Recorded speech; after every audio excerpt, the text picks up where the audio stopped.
بسم اللہ الرحمن الرحیم۔ محترم ناظرین، السلام علیکم ورحمۃ اللہ وبرکاتہ۔ قادیانی مبارک احمد ثانی کیس پر سپریم کورٹ کا متنازع فیصلہ۔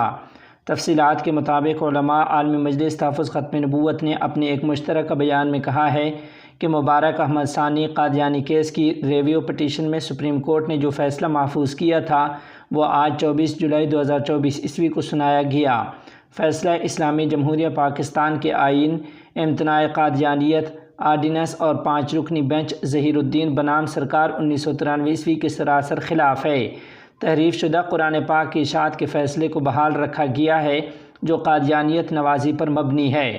ریویو پٹیشن میں جو شقیں زیر بحث تھیں ان کی سرے سے وضاحت نہیں کی گئی، بلکہ سپریم کورٹ کے 1993 عیسوی کے فیصلے پر نوٹ لگاتے ہوئے کہا گیا کہ قادیانیوں کو اپنے اداروں، گھروں، عبادت خانوں اور چار دیواریوں میں ارتدادی سرگرمیوں کا حق حاصل ہے۔ علماء کرام کے مشترکہ بیان میں کہا گیا ہے کہ اس فیصلے سے قادیانیوں کو قرآن سنت اور آئین پاکستان کے خلاف اسلام اور پیغمبر اسلام کی اہانت کرنے کی کھلی آزادی دی گئی ہے جو کسی صورت برداشت نہیں کی جا سکتی۔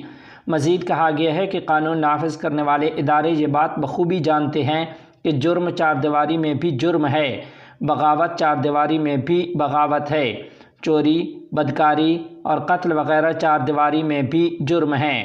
کیا قتل، چوری، بدکاری اور دیگر جرائم چار دیواری میں جرم نہیں ہوتے؟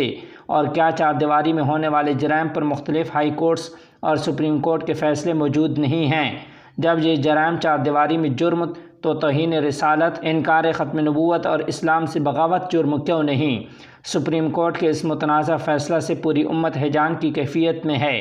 تمام جماعتیں اس پر سراپے احتجاج ہیں۔ عالمی مجلس تحفظ ختم نبوت سپریم کورٹ کے اس فیصلہ کو یکسر مسترد کرتی ہے۔ آخر میں کہا گیا ہے کہ علاوہ ازیں قانونی و آئینی مشیروں اور مذہبی جماعتوں کے سربراہان سے مشاورت کا عمل جاری ہے، جلد اگلے لائحہ عمل کا اعلان کیا جائے گا۔ والسلام۔ مولانا حافظ محمد ناصر الدین خاقانی، حضرت مولانا سید محمد سلیمان یوسف بنوری، حضرت مولانا صاحبزادہ عزیز احمد۔